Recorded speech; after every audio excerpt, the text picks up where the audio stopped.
Welcome to the Deep Dive. We're taking a deep dive today into something that I think you'll find really fascinating, and that's realism. Ooh, realism. Yes. One of those big ideas that philosophers have been grappling with for centuries, really. It gets to the core of, how we understand knowledge and what exists. Yeah, and it's one of those things that maybe to someone who doesn't think about philosophy all the time might think, well, that's kind of obvious. Like the world is just out there, like there's a table and there's a chair and it's all real, whether we're thinking about it or not. But philosophy kind of takes that intuition and digs a lot deeper. Whoa, it goes so much deeper. Yeah, the everyday understanding is a great starting point. But, philosophical realism, it's not just about things existing, but they exist and have properties independent of our minds, our perceptions, our beliefs, everything. Think about it this way. Would the moon still be round if no one was around to observe it or even think about it? That's a good question. The realist says absolutely yes. Okay, so realism is really about this kind of out there quality of existence and truth. But I get the feeling, and from reading some of the stuff we're going to talk about today, that it's about to get a whole lot more complex because we're not, diving straight into realism. We're actually looking at arguments against realism, which is an interesting way to go about it. It's sort of like, your enemy. Exactly. Yeah, by looking at those challenges to realism, we can understand so much more about, the concept itself, the strengths, the weaknesses, all the implications that come out of it. It's sort of like we're trying to understand how a building is built by looking at the cracks and stresses that threaten to topple the whole thing over. All right. I'm ready to get into some of those cracks. We've got some really great material today from the Stanford Encyclopedia of Philosophy on Realism. And just looking at it already makes my brain hurt a little bit. We've got arguments about numbers and morality, all sorts of just really interesting, heady stuff. Well, let's just jump right in with something that's a little bit radical, and that's the error theory of arithmetic. The error theory of arithmetic. Which challenges the very existence of numbers as abstract objects. Wait, are they saying that numbers don't exist? Because, I use them all the time. I count, I measure, I do all sorts of practical things in the world. Yeah. It seems a bit extreme to just say numbers don't exist. It does sound a little counterintuitive, doesn't it? But the argument isn't actually about the practical usefulness of numbers, but it's more about their ontological status, so what kind of things they are, if they even exist at all. Okay, so then what's the problem with numbers from a philosophical perspective? Are they just too abstract or too conceptual to be considered real in the same way as a tree or a rock? That's really the heart of the issue. Think about it this way. If numbers are these abstract, non-physical entities, then how do they interact with the physical world?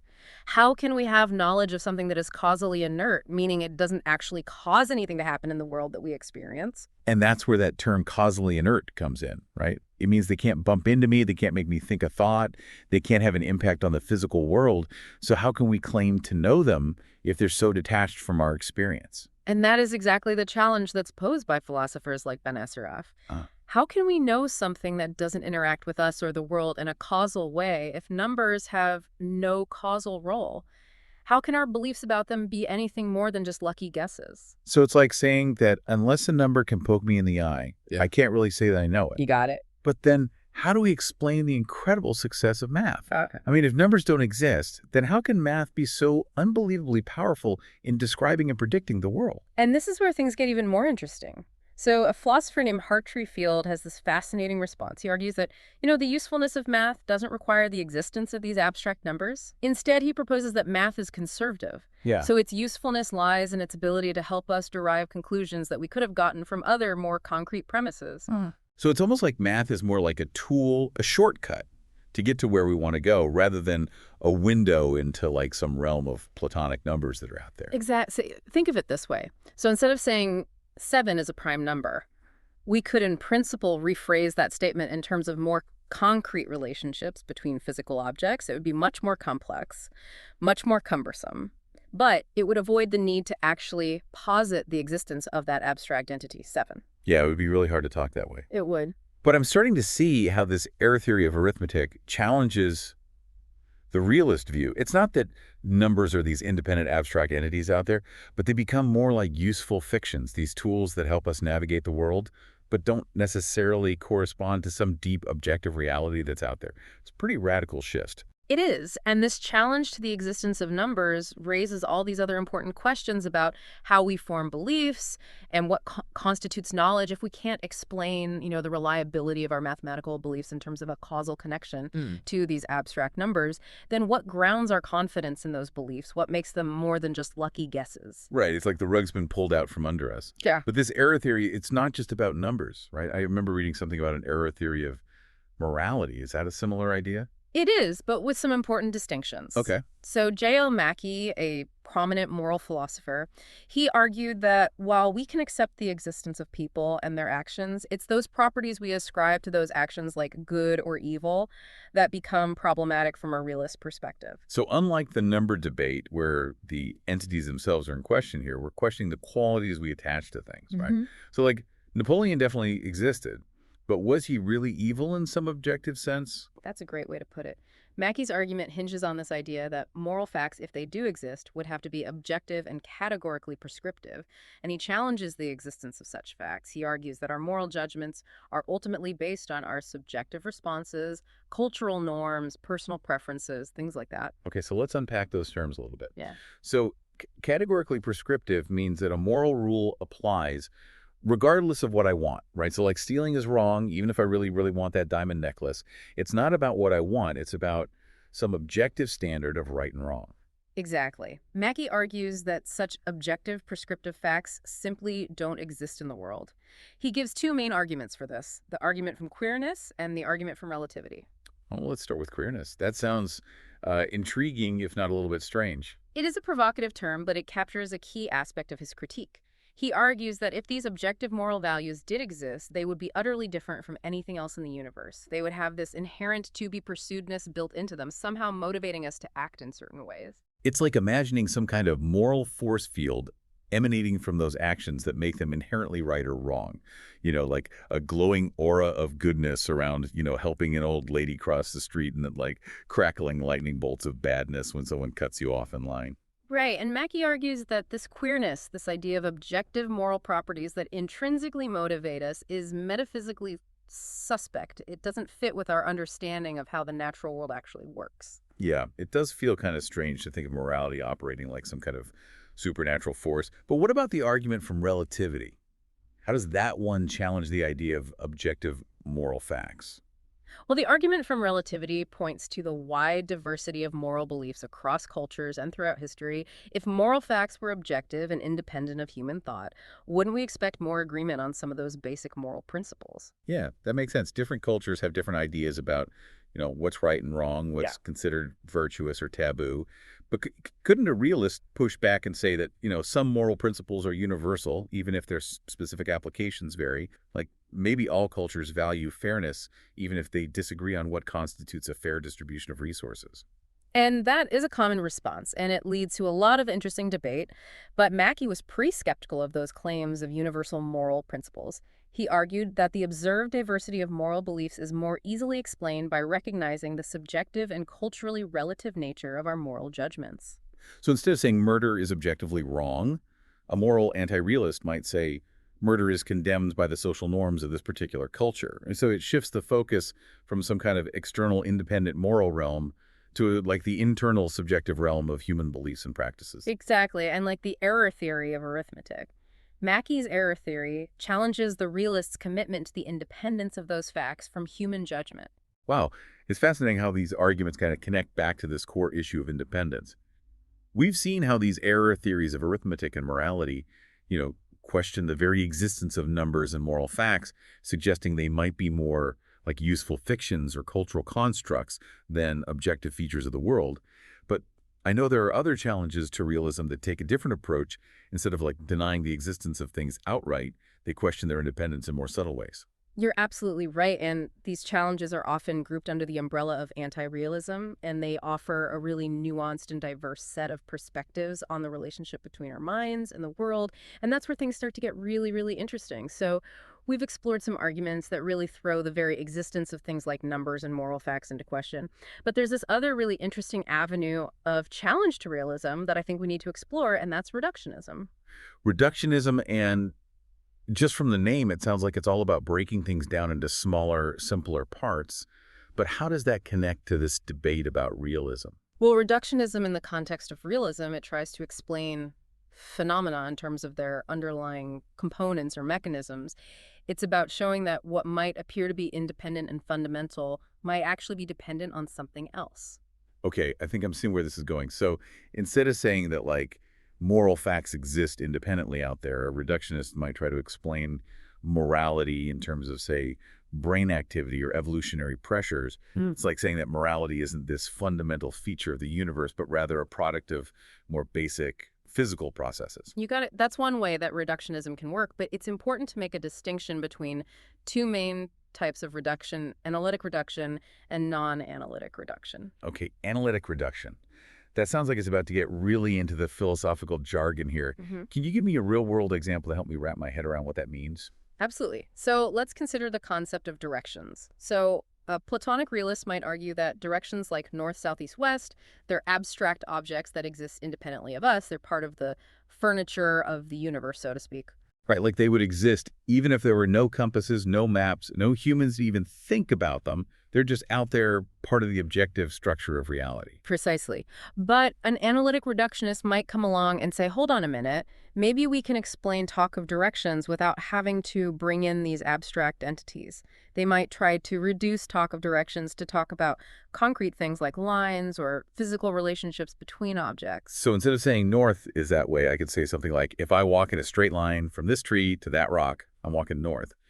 We're grounding that concept of north in a concrete physical relationship between me, the tree, and the rock. Exactly. The idea is to try to rephrase statements that seem to require these abstract objects into statements about more concrete things. It's like saying we don't need to believe in these abstract directions floating around in some metaphysical realm. We can account for everything we need to say about directions by talking about observable physical relationships. Okay, that's a clever move. But doesn't it just shift the problem? Even if we can rephrase our language to avoid talking about abstract directions, aren't those concrete relationships still implicitly relying on the concept of direction? Like, how do we know which line between the tree and the rock is north unless we already have some understanding of direction? That's a great point, and philosophers like William Alston and Crispin Wright have argued that, you know what, analytic reduction might not actually undermine realism in the way that some reductionists hope the realist can push back and say, even if you can translate talk of directions into talk about lines and physical relationships, you haven't eliminated the need for that underlying concept of direction. It's still there lurking beneath the surface. So it's almost like analytic reduction is more of a linguistic sleight of hand than a genuine challenge to realism. Yeah. It changes how we talk about things, but doesn't necessarily change the underlying metaphysical picture. It's like we're playing a language game, but the rules of the game still assume the existence of those abstract entities that we're trying to explain away. Exactly. It raises the question of whether such reductions genuinely eliminate the need for those seemingly abstract entities or whether they just provide alternative ways of talking about them. But that's not the only form of reductionism. Let's move on to non-analytic reduction, which takes a bit of a different approach. Okay, lay it on me. What makes non-analytic reduction different? So non-analytic reduction goes beyond language and tries to explain a phenomenon in terms of its underlying components or mechanisms.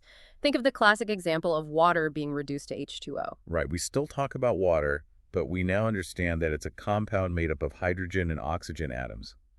It's not that the concept of water has been eliminated, but we have a deeper understanding of what water is at a more fundamental level. Precisely, and this brings us to a key distinction within non-analytic reduction. It can be either vindicative or eliminativist. Okay, two new terms, vindicative and eliminativist. Those sound intriguing. What's the difference? So a vindicative reduction, like the water example, supports our pre-existing beliefs.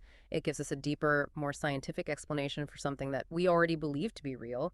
But an eliminativist reduction aims to show that our initial understanding was flawed and needs to be replaced. So a vindicative reduction of morality might say, yes, moral judgments are real, and here's how they work in terms of brain processes or social dynamics.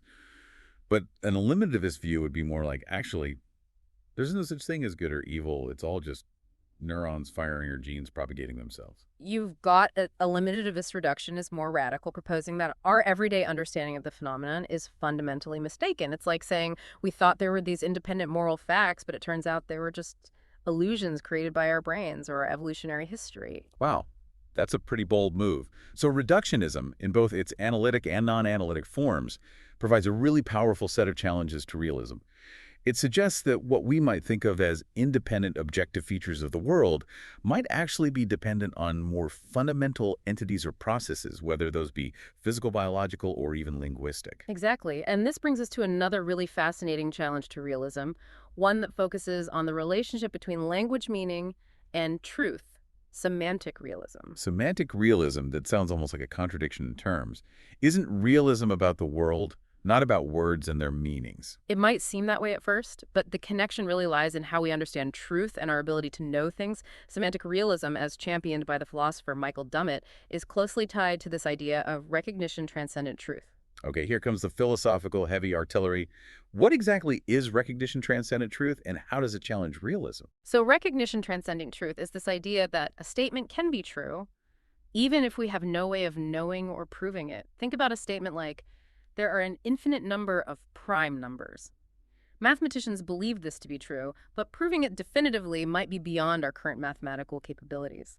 So it's possible that some truths are, in principle, unknowable. They exist out there, but we might never be able to grasp them or verify them. Exactly. A semantic realist would say that such statements still have a definite truth value, even if we can't determine what that truth value is. The truth in this sense transcends our ability to recognize or prove it. I see. But how does this challenge the independence aspect of realism? It seems like it's just saying that some truths might be difficult or even impossible for us to access, but not that those truths are somehow dependent on our minds. That's where Dummett's ingenious argument comes in. He argues that if we accept this idea of recognition transcendent truth, we run into problems when we're trying to explain how we can understand language and have knowledge. And he presents this powerful argument known as the manifestation argument to support this claim.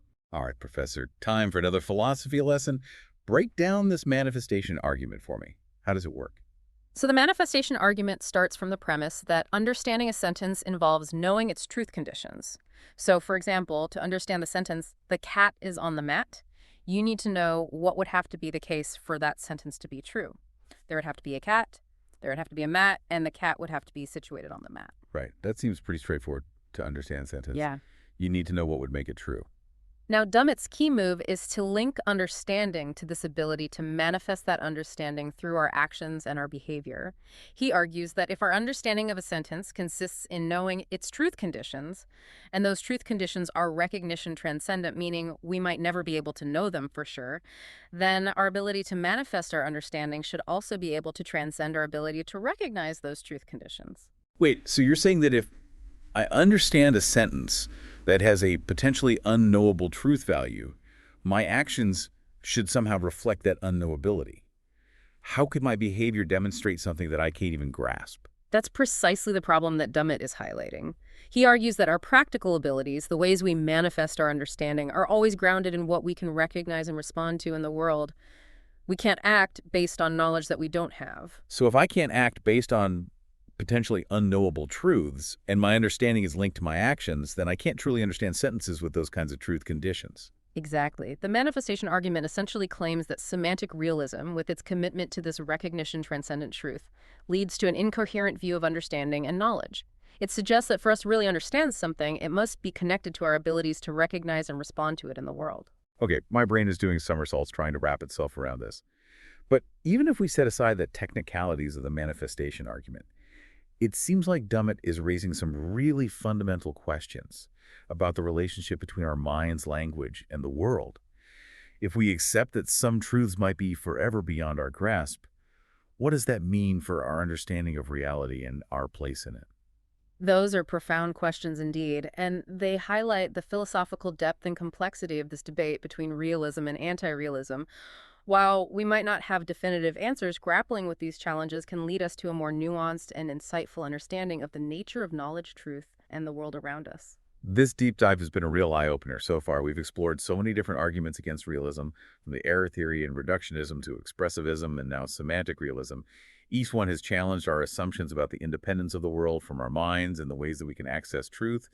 And from what I remember, we're not done yet. You're right, there are even more nuanced challenges to realism that focus on that independence aspect rather than denying the existence of things outright. For instance, we could explore Crispin Wright's idea of realism-relevant cruces, which offers a really interesting framework for distinguishing between realist and anti-realist positions about a particular subject matter. Okay, realism, relevant cruces. Now we're really getting into the nitty-gritty of the realism debate. I'm ready to explore these cruces and see what other philosophical treasures we can uncover. Yeah. Okay, so we're back and we're ready to continue our exploration of the philosophical labyrinth of anti-realism, I guess you could call it. And before the break, we were about to dive into Crispin Wright's realism relevant cruces. And it sounds like these are going to be key to understanding how we can even tell the difference between a realist and an anti-realist position about something. Yeah, they are really key.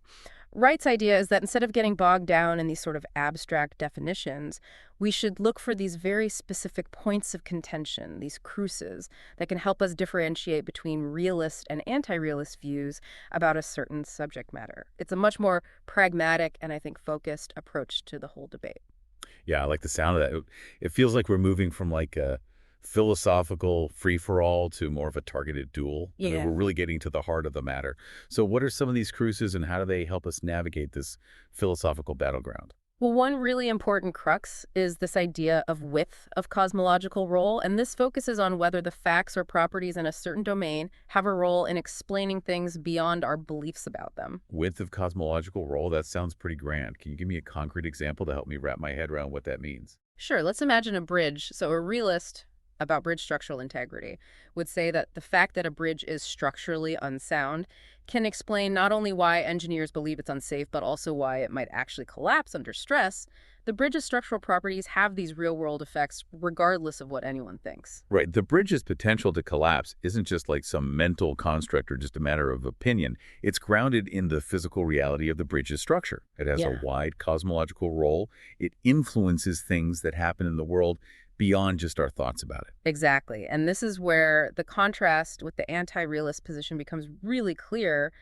An anti realist about bridge structural integrity might argue that, what the facts about the bridge's soundness only have a narrow cosmological role limited to explaining maybe our beliefs and our practices. So they might say something like, we believe the bridge is unsafe because our engineering models and calculations tell us so, but the bridge itself doesn't inherently have some property of unsoundness that's like independent of our judgments and calculations. Precisely, the anti-realist might emphasize, the role of our conceptual frameworks, our methods of assessment, our linguistic practices in shaping how we understand the bridge's stability. They might question whether there's this mind-independent fact of the matter about the bridge's unsoundness, suggesting that it's more of a product of our judgments and interpretations. Okay, I'm starting to see how this width of cosmological role crux can help us distinguish between these realist and anti-realist positions. It's about whether the facts in a given domain have this sort of causal power, this explanatory reach that goes beyond just our minds and our ways of talking about the world. Exactly. It's a very subtle but really powerful distinction, and another really crucial crux, and this one I think will particularly resonate with your philosophical background, is this idea of judgment dependence. Judgment dependence. That sounds like it's getting to the heart of how our minds might actually shape our understanding of reality. Tell me more. So, this crux focuses on whether the truth about a certain domain is determined, at least in part, by our best judgments under ideal conditions. It asks whether our judgments, when properly formed and informed, can actually make something true. Okay, that's a little bit mind-bending. So instead of truth being out there independent of us, it becomes, in a sense, created by our judgments. That's the idea. Let's take an example from aesthetics. So, the concept of beauty is something beautiful because it possesses some intrinsic property of beauty, independent of any observer. Or is it beautiful because we judge it to be so? That's a question that's puzzled philosophers for centuries. And I can see how this gets right to the heart of the realism debate. Absolutely. So, a realist about beauty might argue that there are objective standards of beauty that exist independently of our subjective preferences. They might appeal to certain formal properties, proportions, or harmonies that make something intrinsically beautiful. Like those classical ideals of proportion and symmetry that were believed to be the hallmarks of beauty in art and architecture. Exactly. But an anti realist about beauty, emphasizing this judgment dependence, might say that beauty is fundamentally in the eye of the beholder. It's our judgments, informed by our cultural background, our personal experiences, our aesthetic sensibilities, that make something beautiful.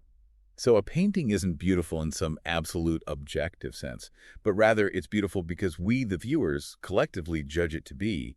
So our appreciation, in a way, creates the beauty. That's a great way to put it, and this applies not just to aesthetics, but to other domains as well, like morality, humor, even scientific theories. The question is, do our best judgments under ideal conditions actually play a role in determining what's true in these areas? It's almost like we're shifting from a picture of reality as this fixed independent realm to a more fluid dynamic view where our minds play an active role in shaping what we consider to be true. It's a humbling but also kind of empowering thought. It is, and this brings us to, I think, a final perspective on the realism debate, one that kind of steps back from the whole fray and questions the very meaningfulness of the entire discussion, and that's quietism. Quietism sounds like a philosophical surrender.